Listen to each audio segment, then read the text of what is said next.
Blue-Eyed Pussy. Novel.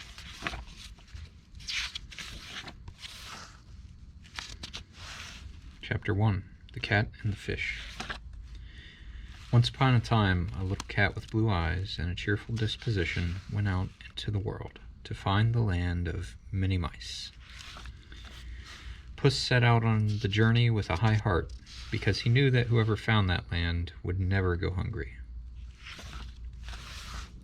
First he came to a lake. A fish stuck his head up out of the water. "Do you know where I can find the land of many mice?" Puss asked. But the fish laughed aloud when he saw the blue eyes and flipped his tail so that Puss got all wet. "Never mind," said Puss, and went on his way. A fish cannot know everything. On the way he caught a fly, and after all, a fly is better than nothing. 2. The Cat and the Black Hole.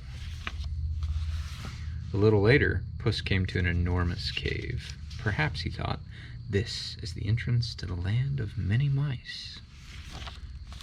And he went straight into the darkness. The only light came from his own 2 blue eyes.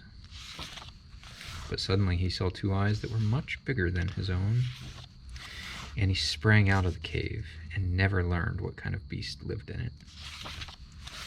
"Never mind," said Puss, and went on his way. "I'll meet someone else whom I can ask."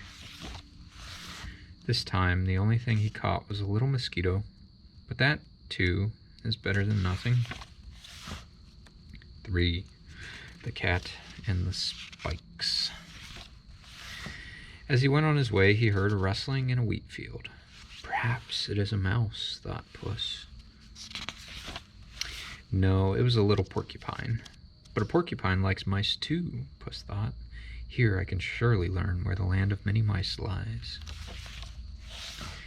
But as soon as the porcupine saw Puss's blue eyes, he rolled himself up into a ball. Puss would never get a word out of him. That was plain enough. So he went on his way. This time the only thing he caught was a little plant louse. It was so sticky that he could not get it off his paw. That was almost worse than nothing. 4. The Cat in the Darkness. It began to grow dark, and Puss went on his way, dreaming delightful dreams of the land of many mice. Suddenly he heard the meowing of many cats. "Meow. Here is the land," he said, "where there are so many cats there must be many mice." And he sprang into the darkness where the sounds came from. In the black night he saw 10 yellow eyes shining. Joyfully he meowed, "Is this the land of many mice?" But the cats with yellow eyes answered only, "Meow. He has blue eyes." There was not another sound that night, and all the cats closed their eyes. But when daylight came, there sat 5 cats with yellow eyes, peering at Puss, who had asked about the land of many mice.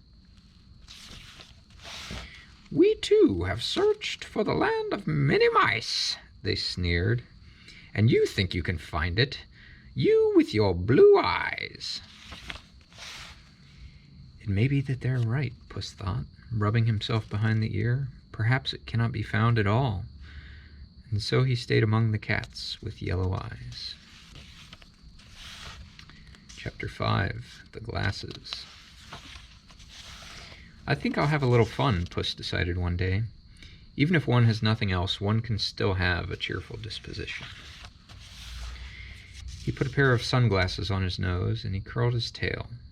But the others did not think that that was funny. "You have blue eyes," they said. "We can see that plainly, and proper cats have yellow eyes." So little Puss went to a pool and looked at his reflection. It did not seem to him that blue eyes were ugly, or that he was not a proper cat. That made him so happy, he ran home to tell the others that they had made a great mistake. 6. The Cat and the Dog. But when he came home, they were all sitting in a tall tree, shaking with fear. A monstrous dog was after them, and they called down to Puss with the blue eyes, "Drive that dog away!" What should Puss do? How can a little cat drive away a big dog? Puss lay down to think it over.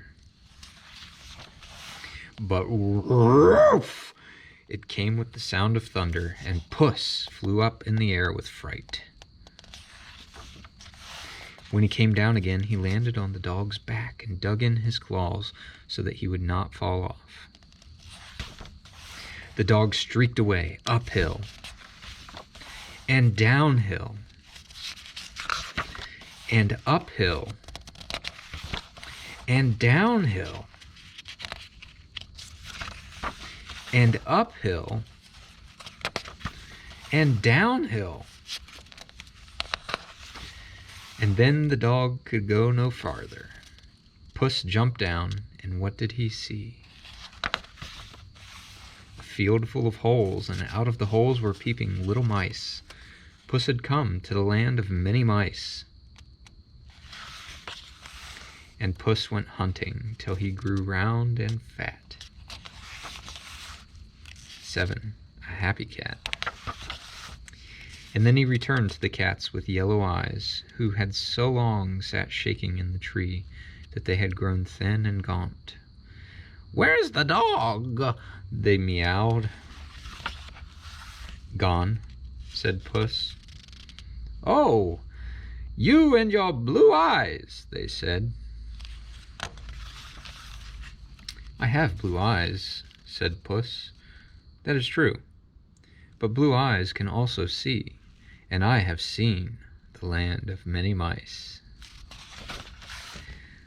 "Let us go with you then and see," said the cats. "But if what you tell us is not true, we will scratch out your blue eyes." And so they followed Puss, up and down all the hills. How they leaped and jumped when they came to the field full of mouse holes.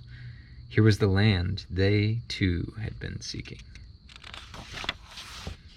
And when they had run hither and thither for many days and nights, and had at last grown fat again, they lay down beside Puss and purred. "Thank you for the mice, good Puss. We have found out that you are a cat just like ourselves. You can be hungry and playful and thin and fat. You can find fields full of mice, and you can see just as we do, even if your eyes are blue."